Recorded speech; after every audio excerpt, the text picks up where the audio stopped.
Welcome back, Chords and Notes Nation. You know who I am. You know who you are. You know we're going to be listening to Dan Vasc covering Sabaton, Smoking Snakes.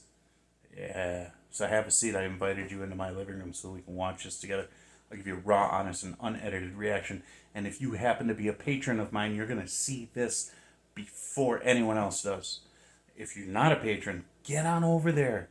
People are enjoying their experience there. I'm not going to tell you all about it. At least go there. Take a look at it. You don't have to commit to anything. If you like what you see, then go ahead and sign up. It's only $5 a month. Nobody's complained yet. Everyone's having a good time. And there's going to be more tiers and more things as time goes by. But, more people on the ship, baby. Let's go. So this captain can take off. Take you across the world. That's me, right? Now, this one is a Sabaton song. So likely what I'm going to do is this will go out in my typical 7 a.m. Central Standard Time slot for Dan Vasc. That is what I have given for him. And that with the day that I choose to do this, I will probably follow it up with the Sabaton version and then their History Channel, the Sabaton History Channel episode as well. So it's a whole day of smoking snakes. How's that?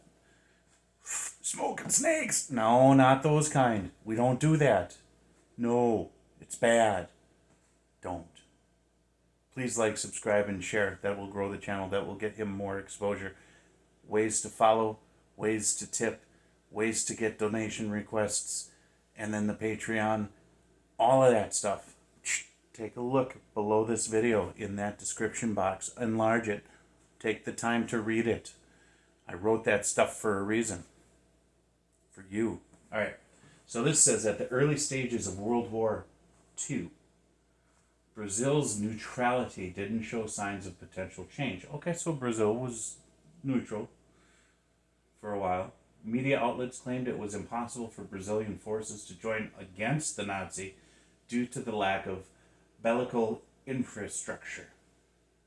The popular saying was, it's more likely for a snake to smoke a pipe than for Brazil to enter war. Okay. At the early stages of World War II, Brazil's neutrality didn't show signs of potential change. Media outlets claimed it was impossible for Brazilian forces to join against the Nazi due to lack of bellical infrastructure. The popular saying was, it's more likely for a snake to smoke a pipe than for Brazil to enter war. For Brazil. In 1944, a Brazilian expeditionary division of 25,000 volunteers crossed the Atlantic and joined American forces on the Italian front, where they achieved key victories to the success of the campaign. Way to go, Brazil! That division received the name of Cobras Fumantes, which translates literally to smoking snakes. So the snakes smoked, baby, and the expedition.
That's catchy, man. I know he didn't write the song, but that's catchy. I like how he was singing that.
Hello, my friends. Thank you Sassy very Dan. much for watching this video, and a big thank you to my friend Brandon for making this awesome instrumental for me. Make sure you go check this stuff, and I want to ask you for a personal favor.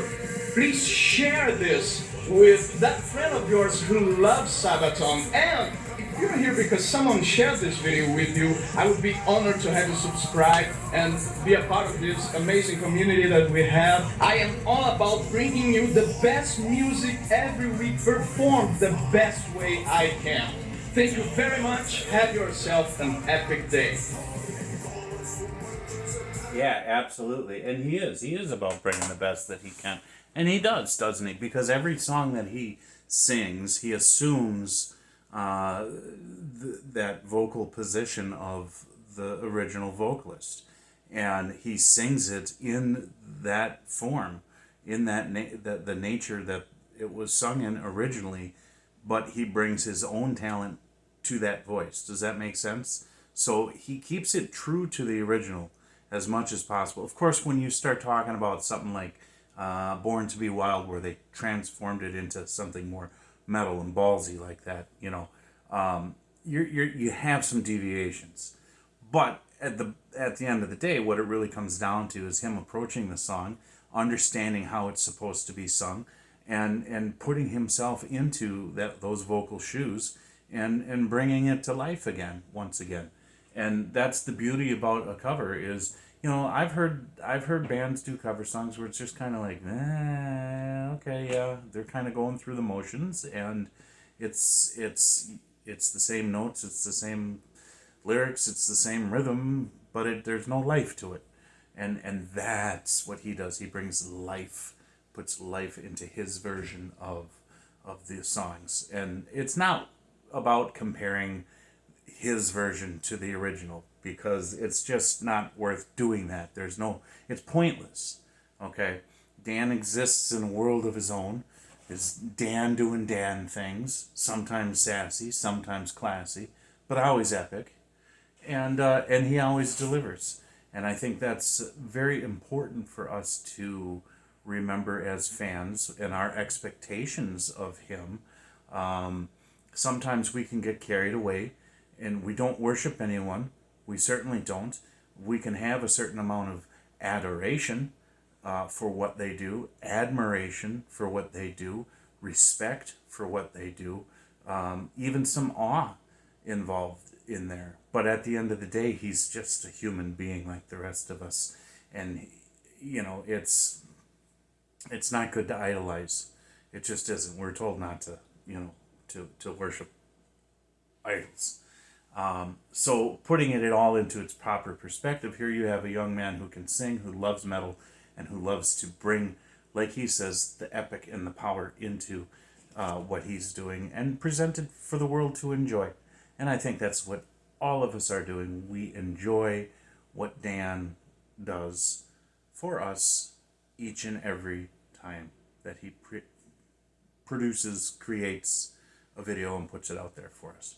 God bless you. Jesus loves you. I will talk to you in the next video. Bye.